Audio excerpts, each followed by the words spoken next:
ನಾನು ಮೊನ್ನೆ ಸಂದರ್ಶನದಲ್ಲಿ ಒಂದು ಮಾತು ಕೇಳಿದೆ, ಅದನ್ನು ದಯವಿಟ್ಟು ಹೇಳಲೇಬೇಕು ಇವತ್ತು. ಮುಗಿಲ ಮಾರಿಗೆ ಏನೋ ನಿಮ್ಮ ಅನುಭವ ಆಯ್ತಲ್ಲ, ಅದ್ರದ್ದು ಒಂದು ಅನುಭವ ದಯವಿಟ್ಟು ಕ್ಷಮಿಸಬೇಕು. ನನಗೆ ಟ್ರ್ಯಾಕ್ ಹಾಡೋಕೆ ಬರಲ್ಲ, ಕೆರೋಕೆ ತುಂಬ ನರ್ವಸ್ ಆಗ್ಬಿಡ್ತೀನಿ ನಾನು. ಅಕ್ಕಪಕ್ಕ ರಾಜನ್ ಸರಿಗೆ ಚೆನ್ನಾಗಿ ಗೊತ್ತು, ಅಕ್ಕಪಕ್ಕ ಒಂದು 108 ಮ್ಯೂಸಿಷಿಯನ್ಸ್ ಇದ್ದರೆ ಒಂದು ಏನೋ ಒಂದು ಎನರ್ಜಿ ಬರುತ್ತೆ. ಟ್ರ್ಯಾಕ್ ಏನಾದ್ರು ಪ್ಲೇ ಮಾಡಿದ್ರೆ ನಡ್ ನೀರಲ್ಲಿ ನಿಂತು ಅಲ್ಲಿ ಇಲ್ಲಿ ದಡ ಇಲ್ಲ ಎಂಥದಿಲ್ಲ. ನಿಮಗೆ ವಾದ್ಯಗಳ ಸಹಕಾರ ಬೇಕೇ ಆಗಿಲ್ಲ, ನಿಮ್ಮ ಮಾತು ನಿಮ್ಮ ಕಂಠ ಅದೇ ಮಾಧುರ್ಯತೆ ಇದೆ, ಹಾಗಾಗಿ ಏನು ಬೇಕಾಗಿಲ್ಲ, ಹಾಗೆ ಹಾಡಿ ಪರವಾಗಿಲ್ಲ. ಆದರೆ ಮುಗಿಲ ಮಾರಿಗೆ ಮಾತ್ರ ಅನುಭವ ಹೇಳಲೇಬೇಕು, ಯಾಕೆಂದ್ರೆ ಎಲ್ರಿಗೂ ಅದು ಸ್ಫೂರ್ತಿ. ಅದು ನಾನು ಕೇಳಿಸ್ಕೊಂಡು ನಂಗೆ ತುಂಬ ಖುಷಿ ಆಯ್ತು. ಅದು ಥ್ಯಾಂಕ್ ಯು ವೆರಿ ಮಚ್. ಎಲ್ರಿಗೂ ನನ್ನ ನಮಸ್ಕಾರ. ಸಭೆಯಲ್ಲಿ ಗುರುಸ್ಥಾನದಲ್ಲಿ ಉಪಾಸೀನರಾಗಿದ್ದಂಥ Rajan sir, it's an honour for me today.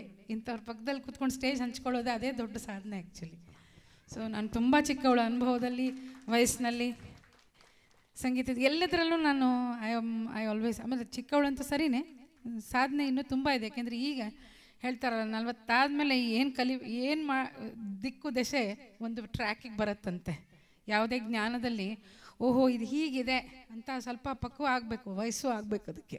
ಹಾಗಾಗಿ ಓಹೋ ಕರೆಕ್ಟಾಗಿ ನಾನು ಇಷ್ಟು ದಿನ ಮಾಡಿದ್ದು ಹಿಂಗಿತ್ತು, ಇವಾಗ ದಾರಿ ಸರಿಯಾಗಿ ಇದಿದೆ, ಸೊ ಲೆಟ್ಸ್ ಆಫ್ಟ್ ದಿಸ್ ವೇ ಅಂತ ಆ ದಾರಿ ಕಂಡ್ಕೊಂಡು ಹೊರಡಕ್ಕೆ ಹೆಜ್ಜೆ ಇಡೋಕ್ಕೆ ಶುರು ಮಾಡ್ತೀವಂತೆ. ಮುಂದೆ ದಡ ಸೇರಿಸೋದು ಭಗವಂತನಿಗೆ ಬಿಟ್ಟಿದ್ದು. ನಾವು ಉದ್ದೇಶ ಇರಲಿ. ಸಂಗೀತ ಅಂತೂ ಒಂದು ಮಹಾಸಾಗರ. ನಮ್ಮ ಗುರುಗಳು ಹೇಳ್ತಾ ಇದ್ರು, ಬಸವರಾಜ ರಾಜಗುರುಗಳು ಅವರು, ಅವ್ರೇನೇ ಹೇಳ್ಕೊಟ್ರು ತಕ್ಷಣಕ್ಕೆ ಬಂದುಬಿಡಬೇಕು, ತಾನು ಅಥವಾ ಆಲಾಪ ಹೇಳಿದ್ರೆ ತಕ್ಷಣ ಬಂದುಬಿಡ್ಬೇಕು ಅನ್ನೋದೊಂದು ಗಡಿಬಿಡಿ ಬರ್ತಿರ್ಲಿಲ್ಲ. ಮತ್ತೆ ಪಾಪ ಬೇಸರ ಮಾಡ್ಕೊಳ್ಳದೆ ಮತ್ತೆ ಹೇಳೋರು, ಬರ್ತಿರ್ಲಿಲ್ಲ. ಕಡೆಗೆ ನಾನು, ಅಲ್ರಿ ನಿಮಗೆ ಬರ್ತದ್ರಿ ಗುರುಗಳ, ನನಗೆ ಯಾಕೆ ಬರುವಲ್ತೀರಿ ಅಂತ ಕೇಳ್ತಿದ್ದೆ. ಅಷ್ಟು ಡೇರಿಂಗಾಗಿ ಪ್ರಶ್ನೆ ಮಾಡ್ತಿದ್ದೆ ಅವರಿಗೆ ಸ್ಕೂಲ್ ಡೇಸ್. ಅವರಂದ್ರೆ ಅಯ್ಯೋ ಈಗ ಕಂಡು ಬಿಡ್ಲಿಕ್ಕತ್ತೀಯವ, ಇಷ್ಟು ಲಘುನ ಹೆಂಗೆ ಬರ್ತೈತೆ, ಅದು ಇನ್ನೂ ಭಾಳ ಐತಿ, ಇನ್ನು ಮುಂದೆ ಭಾಳ ಐತಿ, ಹಾಡ್ಕೊಂತ ಹೋಗಿ ಬರ್ತೈತಿ ಅಂತಂತಿದ್ರು ಬಸ್. ಆವಾಗ ನೋಡ್ರಿ ನಿಮಗೆ ನೀವು ಎಷ್ಟು ಸರಿ ಹಾಡಿದ್ರು ಹಾಗೆ ಅದನ್ನೇ ಹಾಡ್ತೀರಿ, ನನಗೆ ಒಂದು ಸರಿನೂ ಬರುವಲ್ತಲ್ರಿ ಗುರುಗಳಂತ. ಅಂದರೆ ಅಂಥ ಗುರುಗಳು, ಅಷ್ಟೊಂದು ನಂಬಿಕೆ ನಮ್ಮ ಮೇಲೆ, ಶಿಷ್ಯರ ಮೇಲೆ ಅಷ್ಟೊಂದು ಪ್ರೀತಿ, ಅಷ್ಟೊಂದು ವಿಶ್ವಾಸ, ಆ ಒಂದು ದೃಢ ಒಂದು ನಿರ್ಧಾರ. ಗುರು ಸುಮ್ಮನೆ ಸಿಗಲ್ಲ.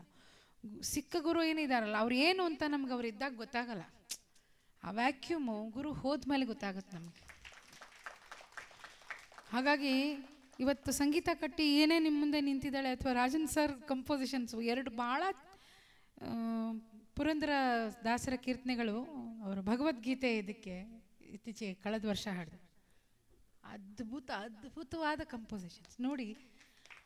ಅಂಥ ಗುರು ಸಿಗೋದು ಭಾಳ ಅಪರೂಪ. ನಾನು ತುಂಬ ಫಾರ್ಚುನೇಟ್. ಯಾಕಂದರೆ 20-25 ವರ್ಷದ ಹಿಂದೆ ಅಥವಾ 30 ವರ್ಷದ ಹಿಂದೆ when I was a kid, ಆವಾಗೇನಾಯಿತು, ಗುರುಗಳು ಸಿಕ್ಕಂಥ ಗುರುಗಳೆಲ್ಲ ಅವರು ವಯಸ್ಸಿನ ಒಂದು 3ನೇ ಇದರಲ್ಲಿದ್ದರು. ಬಟ್ ಎಷ್ಟು ವರ್ಷ, 10, 15, 20 ಎಷ್ಟು ವರ್ಷ ಅವರ ಒಂದು ಮಾರ್ಗದರ್ಶನ ಸಿಕ್ಕಿದೆಯೋ ಗೊತ್ತಿಲ್ಲದೇ ಅದನ್ನು ತಗೊಂಡಿದ್ದೀನಿ. ನಂಗೆ ಅದು ಬಂದಿದೆ ಅಥವಾ ನಾನು ಕಲಿಬೇಕು, ಈ ರಾಗ ನಂಗೆ ಬರಬೇಕು ಅಂತ ಹೋದವಳಲ್ಲ. ಆದರೆ ಕಾನ್ಸ್ಟೆಂಟಾಗಿ, ನಿರಂತರವಾಗಿ ಗುರು ತನ್ನ ಒಂದು ವಿದ್ಯೆಯನ್ನು ಶಿಷ್ಯನಿಗೆ ಧಾರೆ ಎರೆದು ಕೊಡ್ತಾರೆ ಅಂತ ಹೇಳ್ತಾರಲ್ಲ, ಆ ಥರ ಧಾರೆ ಎರೆದು ಪೋಷಣೆ ಮಾಡ್ಕೊಂಡು ಬಂದರು. ಇದು ನನಗೆ ಸಿಕ್ಕಂತಹ ದೇವರಿಂದ ಸಿಕ್ಕಂತಹ ವರ. ಇವತ್ತು ಫೀಲ್ಡ್ ಭಾಳ ವಾಸ್ಟ್ ಆಗಿದೆ. ರಾಜನ್ ಸರ್ ಅಂಥವರು ನಮ್ಮ ಜೊತೆಗೆ, ನಮ್ಮ ಒಂದು ಇದರಲ್ಲಿ ಜನ್ರೇಷನ್ನಲ್ಲಿ he is there very much in he's as a living legend. ಅವರದ್ದು ಎಷ್ಟು ನಾವು ಉಪಯೋಗ ತಗೊಳ್ತಾ ಇದ್ದೀವಿ, ಅವರಿಂದ ಜ್ಞಾನಾರ್ಜನೆಯನ್ನು ಎಷ್ಟು ಜನ ಮಾಡ್ತಾ ಇದ್ದೀವಿ ಅಂತಕ್ಕಂಥದ್ದೇ ಪ್ರಶ್ನೆ. ಕಲಿಕೆಗೆ ಕೊನೆ ಇಲ್ಲ, ಜ್ಞಾನಕ್ಕೆ ಮುಪ್ಪಿಲ್ಲ. ಸೊ ಹವ್ಯಾಸಿ ಗಾಯಕರಾಗಿ ಎಷ್ಟೇ ಜನ ನೀವು ಹಾಡಲಿಕ್ಕೆ, ನಿಮ್ಮ ಖುಷಿಗೆ ನೀವು ಹಾಡ್ಕೊಳ್ತೀರ, ಆ ಖುಷಿ ಬೇರು ಊರುತ್ತೆ. 1 ಸತಿ, 2 ಸರ್ತಿ, 3 ಸತಿ, 4 ಸತಿ, 20 ಸರ್ತಿ ಆ ಹಾಡನ್ನ ಹಾಡಿದಾಗ, ಅದೇ ಬಾನಲ್ಲೂ ನೀನೆ ಭುವಿಯಲ್ಲೂ ನೀನೆ 20 ಸರ್ತಿ ಹಾಡಿದಾಗ ಅದು ನಂದು ಅನಿಸುತ್ತೆ. ಆ ಹಾಡು ನಂದು ಅನಿಸಿದಾಗ what next? You want to stay in the same level? No, you want to grow. You will grow with the song. ಪ್ರತಿಯೊಂದು ಹಾಡು ಒಂದು ಇನ್ಸ್ಟಿಟ್ಯೂಷನ್ ಇದ್ದಾಗೆ. Each song is an institution. I always think that way. ಯಾಕೆಂದರೆ ಕಾರ್ಯಕ್ರಮದಿಂದ ಕಾರ್ಯಕ್ರಮಕ್ಕೆ, ವೇದಿಕೆಯಿಂದ ಮತ್ತೊಂದು ವೇದಿಕೆಗೆ, ಸ್ಟುಡಿಯೋ ಟು ಸ್ಟುಡಿಯೋ ಅದೇ ಹಾಡು ಬೇರೆ ರೀತಿ ಕಾಣುತ್ತೆ ನಮಗೆ. ಆವಾಗ ನಿಮ್ಮನ್ನು ನೀವು ಕೆರೋಕೆಯಿಂದ ಲೈವ್ಗೆ ಬೆಳೆಸ್ಕೊಳ್ಳಿ, ಅಪ್ಡೇಟ್ ಮಾಡಿ. ಇಲ್ಲದೆ ಹೋದರೆ ಲೈವ್ ಮ್ಯೂಸಿಕ್ ದಯವಿಟ್ಟು ಇದನ್ನು ಅಗೇನ್ಸ್ಟ್ ಅಂತ ತಿಳ್ಕೊಬೇಡಿ. ನೀವೆಲ್ಲ ಲೈವ್ ಯಾರೇನೇ ನುಡಿಸ್ಲಿ, ಇದು ಹೀಗಿದೆ, ನಾನು ಹೀಗೆ ಹಾಡ್ತಿದ್ದೀನಿ, ಇಲ್ಲಿ ಕಟ್, ಇಲ್ಲಿ ಲೀಡ್, ಇಲ್ಲಿ ಟೇಕ್ ಅನ್ನೋಷ್ಟರ ಮಟ್ಟಿಗೆ ನೀವು ಬೆಳಿಬೇಕು ಅನ್ನೋದು ನನ್ನ ಆಸೆ, ನಮ್ಮೆಲ್ಲರ ಆಸೆ, ರಾಜನ್ ಸರ್ ಆಸೆ ಕೂಡ. ಹೌದಲ್ಲ ಸರ್? ನಂಗೆ ಜ್ಞಾಪಕ ಇದೆ, ಅವರು ರೆಕಾರ್ಡಿಂಗ್ ಮಾಡ್ತಾ ಇರೋ ಕಾಲದಲ್ಲಿ, ಅಂದರೆ ವೆನ್ ದೇವರ ಪೀಕ್, ರಾಜನ್ ನಾಗೇಂದ್ರ ಇಬ್ಬರು ಇದ್ದಾಗ ಅವ್ರು ರೆಕಾರ್ಡಿಂಗ್ ನೋಡಿದ್ದೀನಿ ನಾನು ಚಾಮುಂಡೇಶ್ವರಿಯಲ್ಲಿ. ಒಂದು 50 ಜನ ವಯೋಲಿನ್ಸ್, ಒಂದು 15-20 ಜನ ಸಿತಾರ್, ಢೋಲಕ್, ಪರ್ಕಷನ್ ಸೆಕ್ಷನ್ ಪೂರ್ತಿ ಒಂದು 15-20 ಜನ, ಎಲ್ಲ ಸೇರಿ ಒಟ್ಟೊಂದು 80-90 ಜನ ಲೈವ್ ಆರ್ಕೆಸ್ಟ್ರಾ ಸರ್. ಅವರನ್ನೆಲ್ಲ ನೊಟೇಷನ್ ಕೊಟ್ಟು, ಒಬ್ಬ ಕಂಡಕ್ಟರ್ ಅಂತ ನಿಂತಿರ್ತಾರೆ, ಅವರು ಕೊಟ್ಟು ಪ್ರತಿಯೊಬ್ಬರಿಗೂ ನೊಟೇಷನ್ ಅಂತ ಕೊಟ್ಬಿಟ್ಟು ಪ್ರತಿಯೊಂದು ಸೆಕ್ಷನನ್ನು ಬ್ಯಾಲೆನ್ಸ್ ಮಾಡಿ ಬೆಳಗ್ಗೆಯಿಂದ ಸಂಜೆ ಒಂದು ಹಾಡು ಟೇಕ್ ಆದರೆ ಅದು ಒಂದು ದೊಡ್ಡ ಒಂದು ಅವತ್ತಿಂದ ಅಚೀವ್ಮೆಂಟ್. ಅಂದರೆ ಆದ್ರೂ ಸಮಾಧಾನ ಇರಲ್ಲ ಮ್ಯೂಸಿಕ್ ಡೈರೆಕ್ಟ್ರಿಗೆ, ಎಲ್ಲೋ ಇಲ್ಲಿ ಸರಿ ಬರಬೇಕಿತ್ತು, ಅಲ್ಲಿ ಸರಿ. ಅಂದರೆ ಅವರ ಇನ್ಪುಟ್ ಏನಿದೆಯಲ್ಲ, ರಾಜನ್ ಸರ್ದು ಇನ್ಪುಟ್ ಅಥವಾ ಅವರ ಕಂಪೋಸಿಷನ್, ಕಂಪೋಸರ್ ಬ್ರೈನ್ ಏನಿದೆಯಲ್ಲ, ಅದಕ್ಕೆ ತಕ್ಕ ಹಾಗೆ ಸಮರ್ಪಕವಾಗಿ ಒಂದು ಹಾಡು ರೆಡಿಯಾಗಿ ನಮ್ಮ ಮುಂದೆ ರೂಪುಗೊಳ್ತು ಅಂದರೆ ಆ ಹಾಡಿಗೆ ಜಸ್ಟಿಸ್ ಮಾಡೋರು ಸಿಂಗರ್ಸ್. ಮುಂದೆ ಅದು ಸ್ಕ್ರೀನ್ ಮೇಲೆ ಬರುತ್ತೆ, ಅದು ನೆಕ್ಸ್ಟ್ ಅದು. ಬಟ್ ಆ ಹಾಡನ್ನು ಸಿಂಗರ್, ಒಬ್ಬ ಗಾಯಕ ಅಥವಾ ಗಾಯಕಿ ಅದನ್ನು ರೆಂಡರ್ ಮಾಡಿ ಒಳಗಡೆ ಕನ್ಸೋಲಲ್ಲಿ ಕೇಳಿದಾಗ ರಾಜನ್ ಸರ್ಗೆ ತೃಪ್ತಿ ಆಗುತ್ತಾ? ಆಮೇಲೆ ಅವರು ನಾಗೇಂದ್ರ ಸರ್ ಹತ್ರ ಡಿಸ್ಕಸ್ ಮಾಡ್ತಾರೆ, ಇಲ್ಲಿ ಹೀಗೆ ಬರಬೇಕಿತ್ತು, ಇಲ್ಲಿ ಹಂಗೆ ಬಂದಿಲ್ಲ, ತಿರ್ಗಾ ಹೋಗ್ತಾರೆ, ತಿರ್ಗಾ ಹೇಳ್ತಾರೆ, ತಿರ್ಗಾ ರಿಪೇರ್ ಮಾಡ್ತಾರೆ. ಈ ಒಂದು ಕೃಷಿ ಏನಿದೆಯಲ್ಲ, ದಿಢೀರಂತ ಅಕ್ಕಿ ಬೆಳೆಯಲ್ಲ sir, it's a process. So ಹಾಗೆ ಒಂದು ಸ್ವರ, 3 ಸ್ವರ, 5 ಸ್ವರ, 7 ಸ್ವರಗಳು, 12 ಸ್ವರಗಳು, ಇವೆಲ್ಲ ಪರ್ಮಿಟೇಷನ್ಸ್ ಕಾಂಬಿನೇಷನ್ ಆಗಿ ಒಂದು ಸಾಹಿತ್ಯದ ರೂಪದಲ್ಲಿ ಬಂದು ಒಬ್ಬ ಮ್ಯೂಸಿಕ್ ಡೈರೆಕ್ಟರ್, ಮ್ಯೂಸಿಕ್ ಕಂಪೋಸರ್ ಅದಕ್ಕೆ ಜೀವವನ್ನು ಕೊಡ್ತಾರೆ. ಸೊ ಆ ರೂಪುರೇಷೆಗಳ ನೊಟೇಷನ್ ಬರೋದು, ಈಗಲೂ ರಾಜನ್ ಸರ್ ನೊಟೇಷನ್ಸ್ ಬರೀತಾರೆ, ಅವ್ರ ಥರ ಯಾರೂ ಸಿಕ್ಕಲ್ಲ. ಹೇಳ್ತಾರೆ ಕಲೀರಿ. ಅವರ ಒಂದು ಸ್ಕೂಲ್ನಲ್ಲಿ ಹೊಸದಾಗಿ ಸ್ಕೂಲ್ ಓಪನ್ ಆಯಿತು, ಅದರಲ್ಲಿ ನೊಟೇಷನ್ಸ್ ಬರ್ಕೊಳ್ಳೋದು ಒಂದು ಪದ್ಧತಿ, ಅವರದೇ ಆದ ಒಂದೊಂದು ಲಿಪಿಯನ್ನು ಕಂಡುಹಿಡಿದ್ರು, ಕಲಿಸ್ಕೊಡ್ತಾ ಇದ್ದಾರೆ. ಇವತ್ತು ಎಕ್ಸಿಸ್ಟಿಂಗ್ ನಮ್ಮ ಸಿಂಗರ್ಸ್, ಫೀಲ್ಡ್ನಲ್ಲಿರೋ ಸಿಂಗರ್ಸ್ ಎಷ್ಟು ಜನ ಇದರ ಉಪಯೋಗ ತಗೊಳ್ತಾ ಇದ್ದಾರೆ. ಟೆಕ್ನಾಲಜಿ ಬೆಳೆದ ಮೇಲೆ ಯಾರಿಗೂ ಏನೂ ಅವಶ್ಯಕತೆ ಕಾಣ್ತಾ ಇಲ್ಲ, ಕಂಡ್ರೂ ಅದನ್ನು ಕ್ಯಾ ಕಹತೆ ನಜರಂದಾಜ್,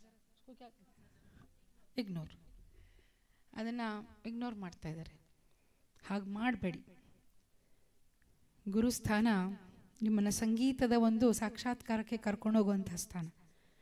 ಸೊ ಗುರು ನಮ್ಮ ಸಮ್ಮುಖದಲ್ಲಿ ಇದ್ದಾನೆ ಅಂತಂದರೆ ಬಿಡಬೇಡಿ. ಇಷ್ಟೇ ನಾನು ಹೇಳೋದು. ಇಲ್ಲಿ ಎಷ್ಟು ಜನ ಇಲ್ಲೆಲ್ಲ ನೀವು ಪ್ರಬುದ್ಧರಿದ್ದೀರಾ, ನಿಮಗೆ ಹಾಡುಗಳ ಬಗ್ಗೆ, ಸಂಗೀತದ ಬಗ್ಗೆ ತುಂಬ ಪ್ರೀತಿ ಇದೆ, ಅದಕ್ಕೆ ನಿಮ್ಮನ್ನು ಇಲ್ಲಿ ಕರ್ಕೊಂಡು ಬಂದಿದೆ. ಸೊ ಪ್ರೇಮಲತಾ ಅವರಿಗೆ ನಾನು ವಿಶೇಷವಾಗಿ ಥ್ಯಾಂಕ್ಸ್ ಹೇಳ್ತೀನಿ. ನನಗೆ ಎಷ್ಟೇ ಇವತ್ತು ಸಿಕ್ಕಾಪಟ್ಟೆ, it was a very long day for me. 5 ಹಾಡುಗಳ ರೆಕಾರ್ಡಿಂಗ್ ಇತ್ತು ಅಲ್ಲಿ ಹನುಮಂತ ನಗರಿಯಿಂದ ಬಂದು ಹಿಂಗೆ, but I wanted to come, ನಂಗೆ ಬರಲೇಬೇಕು ಅಂತ.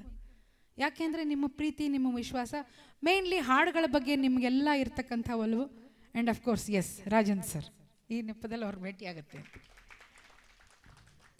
ಮುಗಿಲ ಮಾರಿಗೆ ಧ್ವನಿ ಮುದ್ರಣ ಟೈಮ್ಗೆ ಅಶ್ವಥ್ ಅವರ ಸಂಗೀತ ನಿರ್ದೇಶನದಲ್ಲಿ ನನಗೆ ಅರಂಗೇಟ್ರಮ್, ಅಂದರೆ ಫಸ್ಟ್ ಟೈಮ್ ಅರವಿಂದ್ ಸ್ಟುಡಿಯೋದಲ್ಲಿ ಅವರು ಸ್ವಲ್ಪ ಬಿಗಿಯಾಗೇ ಇದ್ದರು. ಮೊದಲು ನನಗೆ ಕೊಟ್ಟಂಥ ಹಾಡು ಶ್ರಾವಣ ಬಂತು ಕಾಡಿಗೆ, ಬಂತು ನಾಡಿಗೆ, ಬಂತು ಬೀಡಿಗೆ, ಅದನ್ನು ನಾನು ಹಾಡಬೇಕಿತ್ತು ಆಲ್ಬಮಲ್ಲಿ. ಅಲ್ಲಿ ಹೋದ ತಕ್ಷಣ ಬೇಡರಿ ಆ ಹಾಡು ನಾನು ಹಾಡ್ತೀನಿ, ನಿಮ್ಗೆ ಇನ್ನೊಂದು ಹಾಡು ಕೊಡ್ತೀನಿ ತೊಗೊಳ್ಳಿ, ಅಲ್ಲೇ ಚೇಂಜ್ ಮಾಡಿಬಿಟ್ರು. ಸರಿ ಅಂಥೇಳಿ ಅವ್ರಿಗೆ ಫಸ್ಟ್ ಹೋದ ತಕ್ಷಣ ನಮಸ್ಕಾರ ಮಾಡಿದೆ. ನಾನು ನಮ್ಮಪ್ಪ ಧಾರವಾಡದಿಂದ ಬಂದಿದ್ವಿ ಇಲ್ಲಿ ರೆಕಾರ್ಡಿಂಗ್. ನಮ್ಮ ತಂದೆ ಭಾಳ ಚಂದವರಿ ಸರ್ ಹಾಡು, ನಿಮ್ಮ ಭಾಳ ಚಂದವರಿ ಅಂತಂದ್ರೆ. ನನ್ನ ಹಾಡು ಚೆನ್ನಾಗೇ ಇರ್ತೀರಿ, ಈ ಅಮ್ಮ ಆಡ್ಬೇಕಲ್ಲ ಈಗ ಅಂತಂದ್ರು. ಅವರು ಸ್ವಲ್ಪ ಹಂಗೆ ಅಂದ್ಕೂಡ್ಲೆ, ಓ ಏನಪ್ಪ ಇವರು ಭಾಳ ಒಂಥರ ಸ್ಟ್ರಿಕ್ಟ್ ಇದ್ದಂಗೆ ಕಾಣ್ತಾರೆ, ಫಸ್ಟ್ ಟೈಮ್ ನೋಡ್ತಾ ಇದ್ದೀನಿ ಅವ್ರನ್ನ ಅಂತ ಅನ್ನಿಸ್ತು. ಸುಮ್ಮನೆ ಒಳಗಡೆ ಕೂತ್ಕೊಂಡು ಹಾಡು ಬೇರೆ ಚೇಂಜ್ ಮಾಡಿಬಿಟ್ರು. ಅದನ್ನು ಸುಮ್ಮನೆ ಪ್ರಾಕ್ಟೀಸ್ ಮಾಡ್ತಾ ಕೂತ್ಕೊಂಡಿದ್ದೀನಿ. ಆಮೇಲೆ ಟೇಕ್ ಕರೆದ್ರು. ಹಾಡಕ್ಕೆ ನಿಂತಮೇಲೆ ಅವ್ರಿಗೆ ಒಂದು ಸ್ವಲ್ಪನೂ ತೃಪ್ತಿ ಆಗಲಿಲ್ಲ. ಮುಗಿಲ ಮಾರಿಗೆ ರಾಗರತಿಯ ಎಷ್ಟು ಸರ್ತಿ ಹೇಳಿದ್ರು ಟೇಕ್ ಓಕೆ ಆಗಲಿಲ್ಲ. ಮಧ್ಯಾಹ್ನ ಆಯಿತು, ಲಂಚ್ ಬ್ರೇಕ್ ಆಯಿತು, ಲಂಚ್ ಆದಮೇಲೆ ತೊಗೊಂಡು ಸಂಜೆ ಕಾಫಿ ಬಂತು, ಅವ್ರ ಮನೆಯಿಂದ ಕಾಫಿ ಬರ್ತಾಯಿತ್ತು. ಕಾಫಿ ಬ್ರೇಕ್ ಟೈಮಿಗೆ ಅರವಿಂದ್ ಅವರಿಗೆ ಹೇಳಿದ್ರು, ಅರವಿಂದ್ ಕಿಗಲ್ ಸೌಂಡ್ ಇಂಜಿನಿಯರ್, ಏನು ರೀ ಯಾಕೋ ಈ ಹುಡುಗಿ ಸರಿ ಆಡ್ತಾ ಇಲ್ಲ, ಬೇರೆ ಯಾರು ಯೋಚನೆ ಮಾಡಬೇಕಾ, ನೋಡೋಣ ರೀ ಇದೊಂದು ಸರಿ ನೋಡ್ಬಿಟ್ಟು ನೋಡೋಣ ಇನ್ಯಾರಿಗಾರು ಕರ್ಸೋಣ. ನನಗೆ ಒಳಗಡೆ ಸಿಂಗರ್ ರೂಮಲ್ಲಿದ್ದೆ, ಅದು ಓಪನ್, ಅದು ಕೇಳಿಸ್ತು ನನಗದು. ಕೇಳಿಸಿದ ಕೂಡ ಬೇರೆಯವ್ರು ಹಾಡಬಾರ್ದು ಅಂತಲ್ಲ, ನನಗೆ ಯಾಕೆ ಬರಬಾರ್ದು ಈ ಹಾಡನ್ನೋ ಜಿದ್ದು. ಅದು ಅಲ್ಲ ಇವ್ರು ಏನು ಹಿಂಗೆ ಹೇಳ್ತಾ ಇದ್ದಾರಲ್ಲ, ಹಾಂ ನನಗೆ ಅಂದರೆ ಹಂಗೆ ಅಹಂಕಾರ ಅಲ್ಲ, ನನಗೆ ಬರದೇ ಇರೋದೇನಿಲ್ಲ ಅಲ್ಲ ಅಂತಲ್ಲ, ಇವ್ರ ಹಾಡು ನಾನು ಯಾಕೆ ಹಾಡೋಕ್ಕೆ ಸಾಧ್ಯ ಅಲ್ಲ, why shouldn't I, so let me try. ಅದು ಮಗ ಅದನ್ನು ಹೇಳ್ದೆ ಹೇಳ್ಕೊಂಡು ಒಂದು ಫಸ್ಟ್ ಲೈನೇ ಮುಗಿಲ ಮಾರಿಗೆ ಅದು ಏನು ಬರುತ್ತಲ್ಲ ಆ ಸಂಗತಿ ಸರಿಯಾಗಿ ಹಾಡ್ತಾ ಇದ್ದೀನಿ, ಯಾಕೆ ಇವ್ರಿಗೆ ಇಷ್ಟ ಆಗ್ತಾ ಇಲ್ಲ ಅಂತ ಗೊತ್ತಾಗ್ತಾ ಇಲ್ಲ. ಕಡೆಗೆ ಇನ್ನೇನು ಟೇಕ್ ಅಂತ ಹೇಳಬೇಕು, ಕಣ್ಮುಚ್ಕೊಂಡು ನಿಂತ್ಕೊಂಡೆ. ತಕ್ಷಣ ಬಂದಿದ್ದು ಬೇಂದ್ರೆ ಅಜ್ಜ. ಹೇಳಿದ ಕಡೆಗೆ ನೋಡು ಬೇಂದ್ರೆ ಅಜ್ಜ, ನೀ ಯಾವ ಅರ್ಥದಾಗಿ ಹಾಡು ಬರ್ದೀಯೋ ನನಗೆ ಗೊತ್ತಿಲ್ಲ, ಈಗ ಅವ್ರು ಓಕೆ ಅಂದ್ರೆ ಸರಿ, ಇಲ್ಲಾರ ನೀನು ಹಾಡೋಂಗಿಲ್ಲ ಹೋಗು. This was what I said to myself. ಅದು ಒಂಥರ ವಿಚಿತ್ರ ಬಚ್ಪನ ಹೇ ಅಫ್ಕೋರ್ಸ್, ಬಟ್ ಆ ಬಚ್ಪನ ವರ್ಕ್ ಆಯ್ತಲ್ಲಿ. ಅವು ಕೇಳಿದ್ರೆ ನೆಕ್ಸ್ಟ್ ಸ್ಟಾರ್ಟ್ ಮಾಡಿ ಮುಗಿಲ ಮಾರಿಗೆ ರಾಗರತಿಯ, ಅಯ್ಯೋಯ್ಯೋ ಇಷ್ಟೊತ್ತು ಎಲ್ಲಿಟ್ಟಿದ್ರಿ ಇದನ್ನ ಅಂತ ಕೇಳಿದ್ರಿ.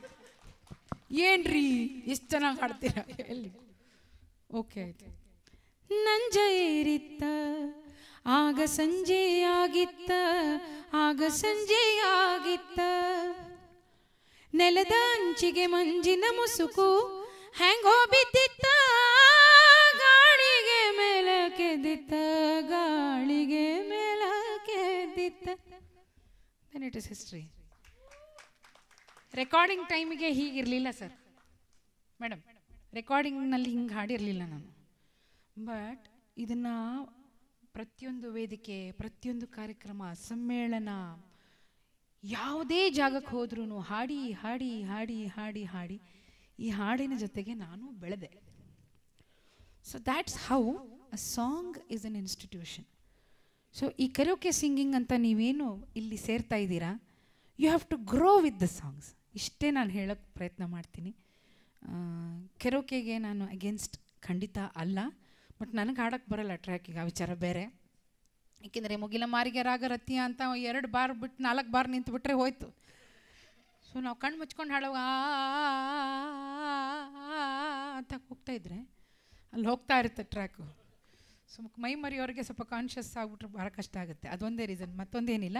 ನಿಮಗೆ ಪ್ರಾಕ್ಟೀಸ್ಗೆ ಚೆನ್ನಾಗಿ ನೀವು ಕೃಷಿಯನ್ನು ಮಾಡಿ ಪ್ರಾಕ್ಟೀಸ್ ಮಾಡಿ. One day you all should stand with a live orchestra and perform. ಏನು ಪ್ರೇಮ್ಲತಾ ಅವರೇ ಮಾಡಿ ಅವರಿಗೆ ಆ ವೇದಿಕೆ ಆ ಒಂದು ಅವಕಾಶ ನೀವು ಮಾಡಿಕೊಟ್ರೆ ಒಂದಿಲ್ಲ ಒಂದು ಮತ್ತೊಂದಿಲ್ಲ ಮಗದೊಂದು ಸತಿ ಅವ್ರು ತಯಾರು ಆಗೇ ಆಗ್ತಾರೆ. ಯಾರೇ ಬರಲಿ, ಎಲ್ಲರೂ ಬೆಳೆದಿದ್ದೇ ಹಾಗೆ. ಇದರಿಂದ ಇನ್ನೊಂದು ಸ್ವಾರ್ಥದ ರೀ, ನಮ್ಮ ಮ್ಯೂಸಿಷಿಯನ್ಸ್ ಪಾಪ ಇರ್ತಾರೆ, ಇಲ್ಲದೆ ಹೋದ್ರೆ ಬರೀ ಸ್ಟುಡಿಯೋ ನಿಮಗೆ ಟ್ರ್ಯಾಕ್ ಮಾಡಿಕೊಡೋದು, ಏನು ಬರುತ್ತೆ ಅಂತ ತೊಗೊಂಡು ಹೋಗೋದು, ಇಷ್ಟೇ ಇರ್ತಾರೆ. ಲೈವ್ ನುಡ್ಸೋರು ಸಿಗಲ್ಲ ಇನ್ಮೇಲೆ.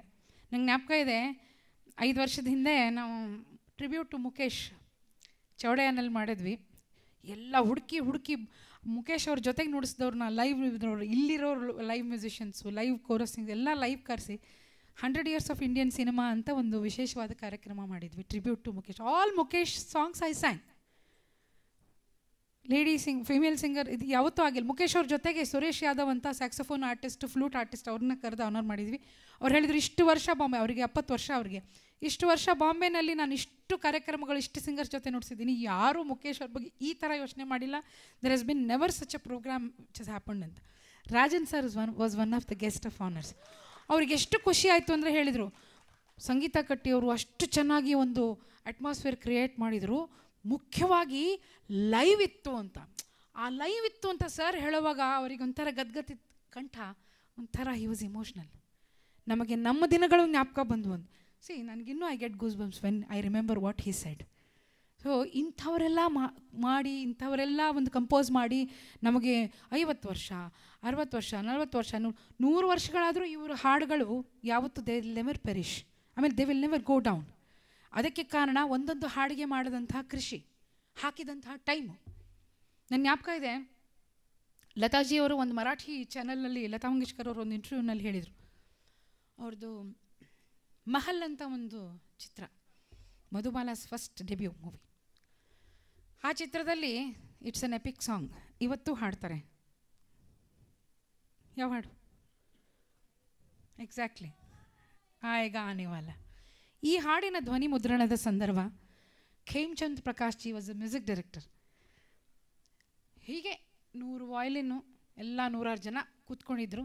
ಬ್ರಾಸ್ ಸೆಕ್ಷನ್ ಬೇರೆ, ಇದು ಬೇರೆ, ಅದು ಬೇರೆ, ಲೀಡ್ ಸೆಕ್ಷನ್ ಬೇರೆ, ಎಲ್ಲನೂ ಮಧ್ಯ ಒಂದೇ ಒಂದು ಮೈಕ್, ನೋ ಟ್ರ್ಯಾಕ್. ಒಂದು ಮೈಕ್ನಲ್ಲಿ ಆ ದೊಡ್ಡ ಮೆಹಬೂಬ್ ಸ್ಟುಡಿಯೋನಲ್ಲಿ ರೆಕಾರ್ಡಿಂಗ್ ನಡಿಬೇಕು. ಆ ಸಂದರ್ಭದಲ್ಲಿ ಚಿಕ್ಕವರಂತೆ ಲತಾಜಿಯವರು, she was a young girl. ಆವಾಗ ಮೊದಲು ಒಂದು ಆಡ್ಲಿಪ್ ಸಾಕಿ ಬರುತ್ತೆ,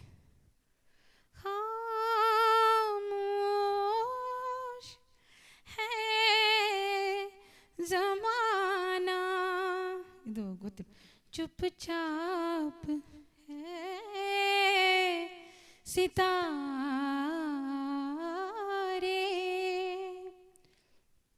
ऐसी में कोई आहट इस तरह आ रही है जैसे कि चल रहा है मन में कोई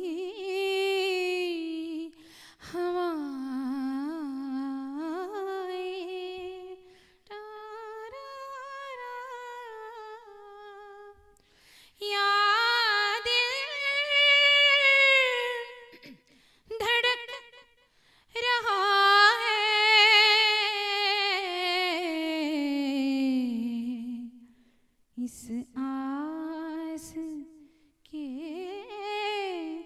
सहारे. ಅಲ್ಲಿಂದ ಶುರು ಆಗಬೇಕು. ಆಯೇಗಾ ಆಯೇಗಾ ಆಯೇಗಾ ಆಯೇಗಾ ಆಯೇಗಾ ಆನೆ ವಾಲಾ. ಆಯೇಗಾ ಆನೆ ವಾಲಾ ಬರುವಾಗ she has to come exactly below the microphone ಅಂತ ಕ್ಯಾಲ್ಕುಲೇಷನ್. ಇವರು ಆ ಸಾಕಿ ಹಾಡ್ಕೊಂಡು ಬರಬೇಕಂತೆ, ಆ ಒಂದು ಮೂಲೆಯಿಂದ ನಡ್ಕೊಂಡು. ಅಂದರೆ ಆ ಒಂದು ಫೇಡಿನ್ ಬೇಕು ಹಾಡಿಗೆ, ಈ ಲೆವೆಲ್ ಬರಲಿ. ಮೈಕ್ಸ್ ಬೇರೆದಿರಲಿಲ್ಲ, ಹೆಚ್ಚು ಕಮ್ಮಿ ಮಾಡೋಕ್ಕೆ ಟೆಕ್ನಾಲಜಿ ಇರಲಿಲ್ಲ. ಸೊ ಆಕೆನೇ ನಡ್ಕೊಂಡು ಬರುವಾಗ ಸಣ್ಣಕ್ಕೆ ಕೇಳಬೇಕಂತೆ, ಬಿಲ್ಡಪ್ ಆಗಬೇಕಂತೆ. ಈಗ ದ ಬ್ರೈಟ್ನೆಸ್ ಖುಲಾ ಆವಾಜ್ ಅವಲ್ಲಿ ಬರಬೇಕಂತೆ. सो खेमचंद प्रकाश जी डिसाइडेड दैट लता तू वहां से चल के आओ, जब तक आएगा नहीं आता तुम यहाँ पे मत पहुँचना, जब आएगा आएगा तो माइक के नीचे मैं तुमको चाहता हूँ यहाँ पे तुम खड़ी रहो. ಇಲ್ಲ ಮುಂದೆ ಹೋಗೋರಂತೆ, ಇಲ್ಲ ಹಿಂದೆ ಬರೋರಂತೆ, ಇಲ್ಲ ಪಕ್ಕ. ಸಂಜೆವರೆಗೂ ಪ್ಲೇಸ್ಮೆಂಟ್ ಡಿಸೈಡ್ ಆಗಲೇ ಇಲ್ಲ. खामोश है ज़माना, खामोश है ज़माना, आएगा कभी आया ही नहीं शाम तक. ಫೈನಲಿ ಈವ್ನಿಂಗ್ 7 o'clock ಬೆಳಿಗ್ಗೆಯಿಂದ ಹಾಡ್ತಾ ಇದ್ದಾರೆ. 10 hours, more than 10 hours, 11 hours non stop ನುಡಿಸ್ತಾ ಇದ್ದಾರೆ ಮ್ಯೂಸಿಷಿಯನ್ಸ್. ಎಂತೆಂಥ ಅಂದರೆ ಆ ಕಾಲದಲ್ಲಿ ಮ್ಯೂಸಿಷಿಯನ್ಸ್ನು ಯಾವ ಒಂದು ಕೃಷಿ, ಯಾವ ಒಂದು ಡೆಡಿಕೇಶನಲ್ಲಿದ್ದರೂ ನೀವು ಲೆಕ್ಕ ಹಾಕ್ಕೊಳ್ಳಿ. ಫೈನಲಿ ರಾತ್ರಿ ಆಯೇಗಾ ಆನೆ ವಾಲಾ ವಾಸ್ ಡಿಸೈಡೆಡ್. ಈ ಥರ ವರ್ಕ್ ಮಾಡಿದ್ದಾರೆ. ನೌಶಾದ್ ಸಾಬ್ ಅವರು ಹೇಳ್ತಾ ಇದ್ರು ನನಗೆ, ಭೈರವ್ ರಾಗ ಮೊಹೆ ಭೂಲ್ ಗಯೆ ಸಾವರಿಯಾ, ಹಿ ಹಿಮ್ಸೆಲ್ಫ್ ನೌಶಾದ್ ಜಿ ಅವರು ನಂಗೆ ಹೇಳಿದ್ದಿದ್ದು. ಬಾಂಬೆಗೆ ನಾನು ಅದು 4ನೇ ವಯಸ್ಸಿಗೆ ನಮ್ಮ ಮನೆಗೆ ಬಂದರು, ನಂಗೆ ಆಶೀರ್ವಾದ ಮಾಡೋದು. ಅದಾದಮೇಲೆ ನಂಗೆ 9ನೇ ವಯಸ್ಸಿಗೆ ನಾನು ಬಾಂಬೆಗೆ ಹೋಗೋರು ಮನೆಯಲ್ಲಿ ಹೋಗಿ ಕೂತ್ಕೊಂಡಿದ್ದೆ, ಅಲ್ಲಿ ಹಾಡ್ತಾ ಇದ್ದೆ. he remembered 2 incidents. One was this. Iduma, Baiju Bavra. No, Lataji's. जो मैं सा जानती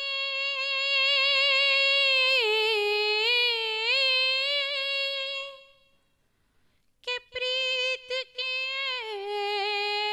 दुख हो ओ नगर ढिंढोरा प्रीत की कि प्रीत न करियो दुख होए रा रा री रा डा डा री रा ऑल वन मुझे भूल गए सावरिया भूल गए सावरिया आवन कह गए अजहुन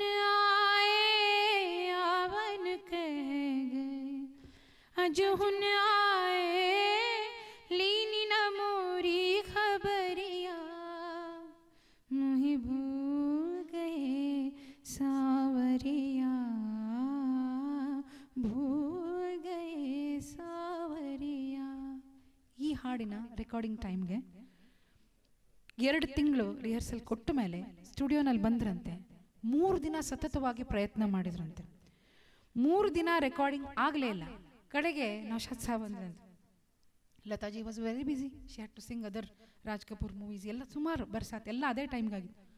ಕಡೆಗೆ ಹೇಳಿದ್ರೆ ಲತಾಬಾಯಿ आप 1-2 दिन छोड़ ही दीजिए, 1-2 दिन छोड़ के आप आइए बुधवार को आइए ಯಾವುದೋ ಅಂತ ಹೇಳಿ ಬೆಳಗ್ಗೆ ಬನ್ನಿ 7 ಗಂಟೆಗೆ ಅಂತ. ಸೊ 2 ದಿನ ಗ್ಯಾಪ್ ಬಿಟ್ಟು ತಿರ್ಗಾ ಸ್ಟುಡಿಯೋಗೆ ಬಂದಾಗ ಲತಾಜಿ ವಾಸ್ ಒಂಥರ ಅವ್ರಿಗೆ ತುಂಬ ಶಿವಶುಕ್ ಅಂತ. ಏನು ಅಂತಂದರೆ ಪೂರ್ತಿ ಕೈಲಾಸದ ಒಂದು ವಾತಾವರಣ ನಿರ್ಮಾಣ ಮಾಡಿದ್ರಂತೆ. Naushad Saab from the production side he asked them to put Shivji ಕಾ ಮಂದಿರ್ ವಿತ್ ಆಲ್ ಇದು ಏನಂತಾರೆ ಆ ಬೂದಿ ಅದೆಲ್ಲ ಆ ಒಂದು ಕೈಲಾಸ ಪರ್ವತದ ಕೈಲಾಸದ ದೃಶ್ಯವನ್ನು ಅಲ್ಲಿ ಸ್ಟುಡಿಯೋನಲ್ಲಿ ಸೆಟ್ ನಿರ್ಮಾಣ ಮಾಡಿದ್ರಂತೆ. ಎಲ್ಲ ಕಡೆ ಅಗರಬತ್ತಿ ಊದ್ಬತ್ತಿಗಳನ್ನ ಹಚ್ಚಿಬಿಟ್ಟು ಧೂಪ ದೀಪ ಎಲ್ಲ ಅದ್ರ ಸೆಂಟ್ರ್ ಇದ್ರಲ್ಲಿ ಈಗ ಹಾಡ್ರಿ ಅಂದ್ರಂತೆ. She started crying. ಅಂದರೆ ಎಷ್ಟು ರೀತಿಯಲ್ಲಿ ಯೋಚನೆ ಮಾಡ್ತಾಯಿದ್ರು. ಒನ್ ಮೋರ್ ಇನ್ಸಿಡೆಂಟ್, ಅಂದಾಜ್ ಅಂತ ಒಂದು ಸಿನಿಮಾ, ಇದನ್ನು ಅವ್ರು ಹಾಡು ತೋರಿಸಿದ್ದಾರೆ. I am so fortunated. I am sharing all these experiences which was live from the original people. ಏನೋ ತುಂಬ ಚಿಕ್ಕವಳು ನಾನು, ಅವಾಗ 10 ವರ್ಷ 11 ವರ್ಷ. I still remember this. Andaz ಅಂತ ಒಂದು ಸಿನಿಮಾ ಬಂದಿತ್ತು. Raj Kapoor and Nargis and Dilip Kumar. Naushad Saab was the music director. Lataji has sung fantastic numbers for that movie. ಅದರಲ್ಲಿ ಒಂದು ಭಾಳ ಮುದ್ದಾದ ಹಾಡಿದೆ. ಉಠಾಯೆ ಜಾऊं के सितम और जिए जा यूं ही मुस्कुराए जा आंसू पिए जा उठाए जाऊं के सितम. ಈ ಹಾಡನ್ನು 2.5 ತಿಂಗಳು ಒಂದೊಂದೇ ಲೈನು ಚರಣದೊಂದು ಲೈನು ಪಲ್ಲವಿದೊಂದು ಲೈನು 2.5 ತಿಂಗಳು ಸತತವಾಗಿ ಅವ್ರ ಹತ್ರ ರಿಹರ್ಸಲ್ ಮಾಡಿಸಿದಾರಂತೆ ನೌಶಾದ್ ಸಾಬ್ ಅವರು. ಮೊದಲನೇ ವಾರ ಅವ್ರು ಮಾಡಿದ ಕೆಲಸ ಅಂದರೆ, because she was a Maharashtrian, Urdu diction ಬರಲಿ ಅಂತ ಉಠಾಯೆ ಉಠಾಯೆ ಉಠಾಯೆ ಜಾ ಉನ್ಕೆ ಸಿತಮ್ ಜಾ ಉನ್ಕೆ ಸಿತಮ್ ಹೇಳಮ್ಮ. ಇನ್ನು 15 ದಿನ ಅದನ್ನು ಛಂದಸ್ನಲ್ಲಿ ಕೂರಿಸಿ ಉಠಾಯೆ ಜಾ ಉನ್ಕೆ ಸಿತಮ್ और जिए जा यूं ही मुस्कुराए जा आंसू पिए जा. ಹ್ರಸ್ವ ದೀರ್ಘ ಟೇಕಿನ್ ಲ್ಯಾಂಡಿಂಗ್ ನೋಟ್ಸ್ ಉಸಿರು ಎಷ್ಟು ಎತ್ಕೋಬೇಕು ಎಷ್ಟು ಬಿಡಬೇಕು ಅದು ಈ ಛಂದಸ್ನಲ್ಲಿ ಕೂರುತ್ತೆ. ಬೆಹರ್ ಅಂತಾರೆ ಅವರು ಉರ್ದುನಲ್ಲಿ. ಬೆಹರ್ में बिठाया उसको, बाद में ट्यून समझाया और बाद में लता जी ने प्रैक्टिस की, वो रियाज़ किया और ऑलमोस्ट 2.5 महीने बाद हम लोग गए स्टूडियो, म्यूजिशियंस के साथ बैठे और एक 15 दिन रिहर्सल की, बाद में रिकॉर्डिंग के लिए बुक किया, चले गए. हाउ आई मीन ಅದಕ್ಕೆ ಇವತ್ತಿಗೂ ಬಾನಲ್ಲೂ ನೀನೆ ಭುವಿಯಲ್ಲೂ ನೀನೆ ಅವರು ಹೇಳಿರ್ತಾರೆ. ಬಾನಲ್ಲು ನೀನೇ ಭುವಿಯಲ್ಲು ನೀನೆ. ಸರ್ ಹೇಳಿದ ತಕ್ಷಣ ಜಾನಕಮ್ಮ ಅವರು ಆ ಛಂದಸ್ಸನ್ನ ತಲೆಗೆ ತೊಗೊಂಡಿರ್ತಾರೆ. ಅದು ಅವಶ್ಯಕತೆ ಇದೆ. ಇವತ್ತಿಗೂ ಯಾವುದೇ ಹಾಡನ್ನು ನೀವು ಹಾಡಿ, ಶ್ರುತಿ ಫಸ್ಟ್, ಲಯದಲ್ಲಿ ಅದನ್ನು ಕೂರಿಸ್ಕೋಬೇಕು. ಆವಾಗ ನಿಮ್ಮ ಹಾಡು ತಲುಪುತ್ತೆ. ಫಸ್ಟ್ ನೀವು ಖುಷಿ ಆಗ್ತೀರಾ, ನಿಮ್ಮ ಭಗವಂತ ಖುಷಿ ಆಗ್ತಾನೆ. ಭಗವಂತನಿಗೆ ಡೈರೆಕ್ಟ್ ಖುಷಿ ಹೆಂಗೆ ಕೊಡೋದು? ಎದುರುಗಡೆ ಕೂತಿರ್ತಾರಲ್ಲ, ಅಲ್ಲಿಂದ ಟ್ರಾನ್ಸೆಂಡ್ ಅದು. ಸೊ ನೀವೆಲ್ಲ ನಮಗೆ ದೇವ್ರ ಸಮಾನ. ಯಾಕೆ ಗೊತ್ತಾ? ಇಲ್ಲಿಂದ ಹಿಂಗೆ ಹೋಗುತ್ತೆ, ನಿಮ್ಮ ಸಂತೋಷ ಅಲ್ಲಿಗೆ ಹೋಗುತ್ತೆ. ಇದು ನಮ್ಮ ಗುರುಗಳು ಹೇಳ್ತಾಯಿದ್ರು. ನಮ್ಮ ಗುರುಗಳು, ರಾಜಗುರುಗಳು ಹೋದಾಗ literally I cried, I search for my guru ಏನು ಅಂತ ನನಗೆ ಗೊತ್ತಾಗಿದ್ದು ಗುರುಗಳು ಹೋದ್ಮೇಲೆ. 3 ವರ್ಷದ ಸತತ ಹುಡುಕಾಟ ಆದಮೇಲೆ ಸಿಕ್ಕಂಥವರು Gana Saraswati Kishori Amonkar. That was the year where I sang my first playback here in industry. ಒಂದೇ ವರ್ಷದಲ್ಲಿ 10 ತಿಂಗಳಲ್ಲಿ ಸುಮಾರು ಒಂದು 25 ಚಿತ್ರಗಳಿಗೆ ಟಕ್ ಟಕ್ ಟಕ್ ಟಕ್ ಅಂತ ಹಾಡಿದೆ. ಕಲ್ಯಾಣ ಮಂಟಪ ಚಿತ್ರಕ್ಕೆ ಅವಾರ್ಡು ಬಂತು, ಎಲ್ಲ ಇತ್ತು. I was in top 3 in very first year. ಎಲ್ಲಿಂದನೋ ಬಂದು, ಯಾರೋ ಧಾರವಾಡದಿಂದ ಹುಡುಗಿ ಬಂದಳು, ಹಾಡಿದ್ಲು, ಅಷ್ಟೇ. ಬಟ್ ಅದೇ ವರ್ಷ ನನ್ನ ಗುರುಗಳು ನನಗೆ ಸಿಕ್ಕಾಗ ಈ ಕಡೆ ಯಾವುದೂ ನೋಡಲಿಲ್ಲ, ಎಲ್ಲಿ ಪೊಸಿಷನಿಂಗ್ ಇತ್ತು ಯಾವುದೂ ನೋಡಲಿಲ್ಲ, ಕಣ್ಣು ಮುಂಚೆ ಸೀದಾ ಹೊರಟೋದೆ ಬಾಂಬೆಗೆ. ಅದು ನಾನು ಬೇಕು ಅಂತ ಮಾಡಿದ್ನೋ, ಅದು ಏನು ಡೆಲಿಬ್ರೇಟ್ಲಿ ಅಥವಾ ಏನು ಡಿಸೈಡ್ ಮಾಡಿದ್ನೋ, ಕರೆದ್ರು, ಕಿಶೋರಿ ಅಮೋಣ್ಕರ್ ಕಲಿಸ್ತಾರ ನಡಿ, ಇಲ್ಲಿ ನಂದು ಏನು ಪೊಸಿಷನ್ ಇದೆ, ಯಾವ ಬ್ಯುಸಿ ಇದರಲ್ಲಿದ್ದೀನಿ, ಯಾವ ಪ್ಲೇಸ್ಮೆಂಟ್ ಇದೆ, ನಾನು ಏನೂ ತಲೆಗೆ ಬರಲಿಲ್ಲ ರೀ. ಸೊ ಗುರು ಅನ್ನೋದು ಒಂದು ಗುರುತ್ವಾಕರ್ಷಣ ಶಕ್ತಿ. ಆ ಶಕ್ತಿಯಲ್ಲಿ ನಾವು ಆರಾದಲ್ಲಿದ್ದಾಗ ಸ್ವರಗಳು ತಾನೇ ಕರೆಕ್ಟಾಗಿ ಜಾಗದಲ್ಲಿ ಕೂತ್ಕೋತವೆ. ಸೊ ಈ ಅನುಭವವನ್ನು ನೀವೆಲ್ಲರೂ ತಗೊಳ್ಳಿ. ನಿರಂತರವಾಗಿ ಸಾಧನೆ ಮಾಡೋದ್ರ ಜೊತೆಗೆ you please have the respect to the orchestra and the songs and the musicians who have contributed wonderfully to the industry of our Indian cinema. So thank you Premalatha, and thanks for the opportunity for I shared some wonderful thoughts to refresh my mind. ಅಷ್ಟೇ. ನನಗೂ ಈ ನೆನಪುಗಳನ್ನ ನಾನು prepare ಮಾಡಿಲ್ಲ, ಯಾವ ಭಾಷಣ ಏನೂ prepare ಮಾಡಲ್ಲ ನಾನು. Whatever comes to my mind I just speak it off. So ನಿಮ್ಮ ಒಂದು ಪ್ರೀತಿಯ ಬಂಧನ, ಅದರಲ್ಲಿ ನೀವು ನನ್ನನ್ನು ಕಟ್ಟಿ ಹಾಕ್ತಾ ಇರಿ ಅಂತ ಹೇಳಿ. Thank you. Jai Hind, Jai Karnataka. Madam, ಮಧ್ಯದಲ್ಲಿ ನಿಂತ್ಕೊಂಡು ಹಾಡ್ತೀರಾ ಇಲ್ಲ ಇಲ್ಲೇ ಹಾಡ್ತೀರಾ? ನಮಗೆ ಕಾಫಿ ಬಿಸ್ಕೆಟು ಅದು ಯಾವುದು ಬೇಡ, ಒಂದು ಭರ್ಜರಿ ಊಟ ಬೇಕು. ದಯವಿಟ್ಟು ನೀವು ಅಲ್ಲಲ್ಲ, ಅದು ಬೇರೆ ಮೇಡಮ್, ಪ್ಲೀಸ್ ನಮಗೋಸ್ಕರ ಒಂದು ಮುಗಿಲ ಮಾರಿಗೆ ನೀವು 4 ಲೈನ್ ಹೇಳಿದ್ರಿ, ಹಾಗೆ ಇನ್ನೊಂದು 2 ಪ್ಲೀಸ್. ಇಲ್ಲ, ನಿಮಗೆ ಬೇಕೇ ಆಗಿಲ್ಲ. ನಾನು ಆಗಲೇ ಹೇಳಿದಾಗೆ ಇನ್ಸ್ಟ್ರೂಮೆಂಟ್ಸ್ ಬೇಕೇ ಆಗಿಲ್ಲ ನಿಮಗೆ. ಏನಂತೀರಾ ಎಲ್ಲರೂ? ನಾನು ಕೇಳ್ತಾ ಇಲ್ಲ ಮೇಡಮ್, ಪ್ಲೀಸ್ ಕಂಬದ ಮೇಲೆ. Yes please.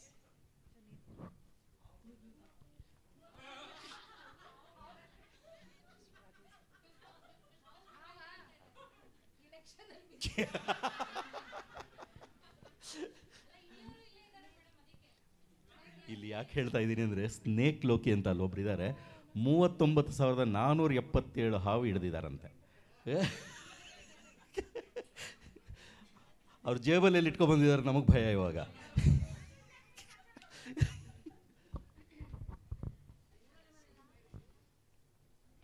ಕಚೇರಿ ಇಲ್ಲ, ನೀವೆಲ್ಲ ಒಂದೊಂದೇ ಫರ್ಮಾಯಿಶ್ ಮಾಡ್ತಿದ್ದೀರಾ. ಬರ್ತೀನಿ ಬೇಡ ಬೇಡ.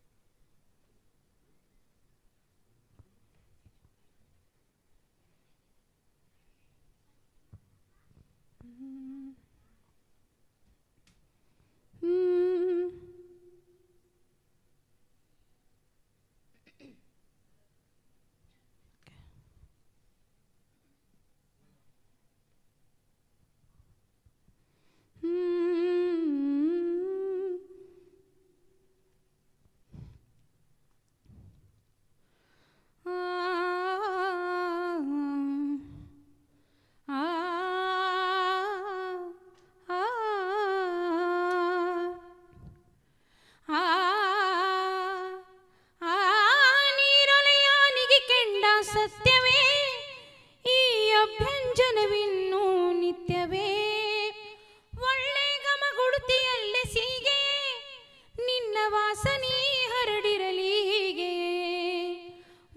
ಒಬ್ಬಳೇ ನಾನಿಲ್ಲಿ ತಬಿಬ್ಬುಗೊಂಡಿಹೆನ ಮಬ್ಬು ಹರಿಯುವುದೇನ ಹಬ್ಬವಾಗುವುದೇನ ಕಂಬದ ಮ್ಯಾಲಿನ ಗೊಂಬಿಯೇ ನಂಬಲೇನ ನಿನ್ನ ನಗಿಯನ್ನ ಭಿತ್ತಿಯ ಮ್ಯಾಲಿನ ಚಿತ್ತಾರವೇ ಚಿತ್ತಗೊಟ್ಟು ಹೇಳ ಉತ್ತರವಾ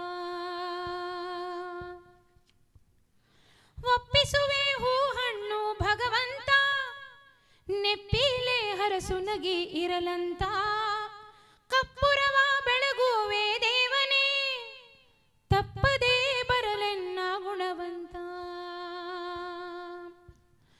ಒಪ್ಪಿಸುವೆ ಹೂ ಹಣ್ಣು ಭಗವಂತ ನೆಪ್ಪಿಲೆ ಹರಸು ನಗಿ ಇರಲಂತ ಕಪ್ಪುರವ ಬೆಳಗುವೆ ದೇವನೇ ತಪ್ಪದೇ ಬರಲೆನ್ನ ಗುಣವಂತ ಒಬ್ಬಳೇ ನಾನಿಲ್ಲಿ ತಬಿಬ್ಬುಗೊಂಡಿಹೆನ ಮಬ್ಬು ಹರಿಯುವುದೇನ ಹಬ್ಬವಾಗುವುದೇನ ಕಂಬದ ಮ್ಯಾಲಿನ ಗೊಂಬಿಯೇ ನಂಬಲೇನ ನಿನ್ನ ನಗಿಯನ್ನ ಭಿತ್ತಿಯ ಮ್ಯಾಲಿನ ಚಿತ್ತಾರವೇ ಚಿತ್ತಗೊಟ್ಟು ಹೇಳ ಉತ್ತರವಾ ಚಿತ್ತಗೊಟ್ಟು ಹೇಳ ಉತ್ತರವಾ ಚಿತ್ತಗೊಟ್ಟು ಹೇಳ ಉತ್ತರವಾ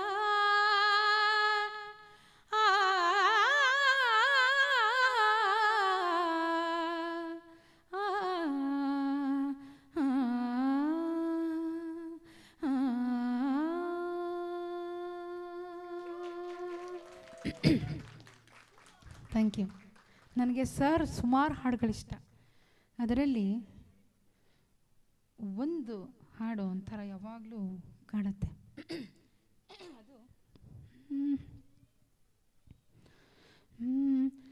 ಕಂಗಳು ತುಂಬಿರಲು ಕಂಬನಿ ಧಾರೆಯಲಿ ಹೃದಯವು ತುಂಬಿರಲು ನೋವಿನ ಹಾದಿಯಲಿ ಲಲ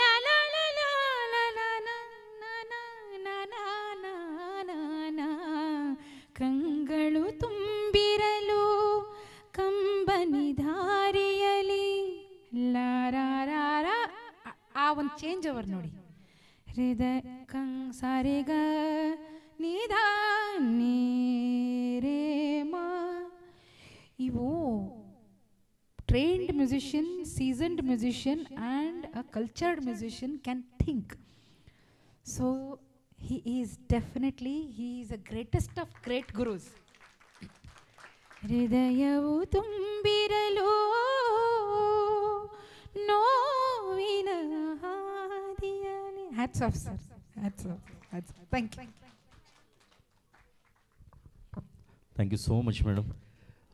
ಮೇಡಮ್ ಹೇಳಿದಾಗೆ ಅವರ ಒಂದೊಂದು ಮಾತುಗಳು ನಮಗೆ ಸ್ಫೂರ್ತಿ. ಶ್ರೀರಕ್ಷೆ ನಿಜವಾಗ್ಲೂ ಅದನ್ನು ನಮ್ಮ ಎಲ್ಲ ಪುಟ್ಟ ಕಲಾವಿದರುಗಳು ಪಾಲಿಸ್ತಾರೆ ಅಂತ ನಾನು ಭಾವಿಸ್ತಾ ಇದ್ದೀನಿ. ಅವರು ಮಾತಾಡುವಾಗಲೇ ನಮಗೆ ರಾತ್ರಿ ಹೊತ್ತು ಒಳ್ಳೆ ಮೆಲೋಡಿ ಸಾಂಗ್ ಕೇಳ್ದಂಗಿತ್ತು. ಇನ್ನು ಹಾಡಿದ್ರೆ ಇನ್ನೂ ಹೇಗಿರಬೇಕು. ಯಾರಿಗಾದರೂ ಮ್ಯೂಸಿಕ್ ಇರಲಿಲ್ಲ ಅಂತ ಅನ್ನಿಸ್ತಾ, ಅಂದರೆ ಸೈಡಲ್ಲಿ ಆರ್ಕೆಸ್ಟ್ರಾ ಮ್ಯೂಸಿಕ್ಸ್ ಏನಾದ್ರು ಇರಲಿಲ್ಲ ಅಂತ ಮ್ಯೂಟ್ ಮಾಡ್ದಂಗೆ ಮ್ಯೂಸಿಕ್ಸ್ನ ಮ್ಯೂಟ್ ಮಾಡಿ ಒರಿಜಿನಲ್ ಟ್ರ್ಯಾಕ್ ಕೇಳ್ದಂಗಿತ್ತು. ಖಂಡಿತವಾಗ್ಲೂ ತಮಗೆ ಮತ್ತೊಮ್ಮೆ ಎಲ್ಲರ ಪರವಾಗಿ ಹೃತ್ಪೂರ್ವಕ ಧನ್ಯವಾದಗಳು. ನಾನು ಯಾಕೆ ಹೇಳ್ತಾ ಇದ್ದೀನಿ, ಇಬ್ಬರು ಲೆಜೆಂಡ್ಸ್ ನನ್ನ ದಿಗ್ಗಜರು ಎಷ್ಟೇ ಸಮಯ ಇದು ಅವರಿಗೆ ಕೆಲಸ ಕಾರ್ಯಗಳಿದ್ರೂ ಅದೆಲ್ಲನೂ ಬಿಟ್ಟು ನಮ್ಮನ್ನು ಒಂದು ಏನೋ ನಮ್ಮ ಮನಸ್ಸಲ್ಲಿ ಅವರನ್ನು ನಾವು ಯಾವತ್ತೂ ಪೂಜೆ ಮಾಡೋ ರೀತಿ ಇಟ್ಕೊಳ್ಳೋದಕ್ಕೆ ಒಂದು ಸ್ಫೂರ್ತಿದಾಯಕವಾಗಿ ಇಲ್ಲಿ ಬಂದಿದ್ದಾರಲ್ಲ. ಎಷ್ಟು ಸಮಯ ಅವ್ರಿಗೆ ಅತ್ಯಮೂಲ್ಯ ಅಂತ ನನಗೆ ಗೊತ್ತು. ಅಂಥದ್ದೆಲ್ಲ ಬಿಟ್ಟು ಇಲ್ಲಿ ಬಂದಿದ್ದಾರೆ. ಅವರಿಗೆ ತಮ್ಮೆಲ್ಲರ ಪರವಾಗಿ ಎದ್ದು ನಿಂತು ಗೌರವ ಸೂಚಿಸಿದ್ರೆ ನಾನು ನಿಜಕ್ಕೂ ಆಭಾರಿಯಾಗಿರ್ತೀನಿ. ಖಂಡಿತವಾಗ್ಲೂ thank you so much madam. Thank you sir. Rajan sir, Karnataka Rajyotsava ಪ್ರಶಸ್ತಿ ಪುರಸ್ಕೃತರು ಎಲ್ಲ ಪುಟ್ಟ ಕಲಾವಿದರಿಗೆ ತಮ್ಮಿಂದ ಒಂದೆರಡು ಮಾತುಗಳು ಸರ್. ಅಲ್ಲೇ ಕೂತ್ಕೊಂಡು ಮಾತಾಡಿ ಸರ್.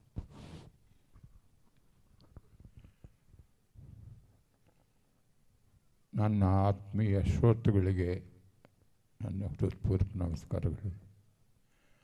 ನನ್ನ ದೊಡ್ಡ ಆಸ್ತಿ ಅಂದರೆ ನನ್ನ ಶ್ರೋತೃಗಳೇ ಕರ್ನಾಟಕದಲ್ಲಿ.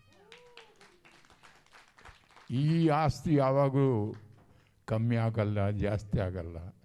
ಇಂಥ ಆಸ್ತಿ ಕರ್ನಾಟಕದಲ್ಲಿ ಅಂದ್ಕೊಂಡೆ ಇದು ಅನೇಕ ಫಾರಿನ್ ಕಂಟ್ರೀಸ್ಗಳು ಕೂಡ ಹೋಗಿದೆ. ಅದು ನಮ್ಮ ಶ್ರೋತೃಗಳೇ ಅದಕ್ಕೆ ಎಲ್ಲ ಕಾರಣ. ಮತ್ತೊಮ್ಮೆ ಎಲ್ಲರಿಗೂ ನಾನು ಗೊತ್ತು ನಮಸ್ಕಾರಗಳು. ಮತ್ತು ಸಂಗೀತ ಅನ್ನೋದು ಅದು ಬಗೆ ಬಗೆಯಾಗಿರುತ್ತೆ. ಅದನ್ನು ಕಲಿಯೋ ಪದ್ಧತಿ, ಹಾಡೋ ಪದ್ಧತಿಗಳಿವೆ. ಸಂಗೀತ ಅನ್ನೋದು ಎಲ್ಲರೂ ಅನುಭವಿಸುವಂಥ ಒಂದು ದೇವ್ರು ಕೊಟ್ಟ ವರ. ಅದು ಆ ಸಂಗೀತ ಕೇಳಿದಾಗ ನಮ್ಮನ್ನು ನಾವು ಮರೆತು ಬಿಟ್ಟು ಒಂದು ಮಣ್ಣಲ್ಲಿ ಒಂದು ಶಾಂತಿ ಉಂಟಾಗುತ್ತೆ. ಅಂಥ ಅದ್ಭುತವಾದ ವರ ದೇವ್ರು ಕೊಟ್ಟಿರೋದು. ಅದನ್ನು ನಾವು ಹೇಗೆ ಕೇಳ್ತೀವಿ, ಅದನ್ನ ಹೇಗೆ ಹಾಡ್ತೀವಿ, ಅದ್ರ ಮೇಲೆ ಹೋಗುತ್ತೆ ಅದು. ಬಟ್ ಸಂಗೀತ ಅನ್ನೋದು ಒಟ್ಟಿನಲ್ಲಿ ಎಲ್ಲರಿಗೂ ಭಾಳ ಮುಖ್ಯವಾದ ಒಂದು ದೇವರ ವರ.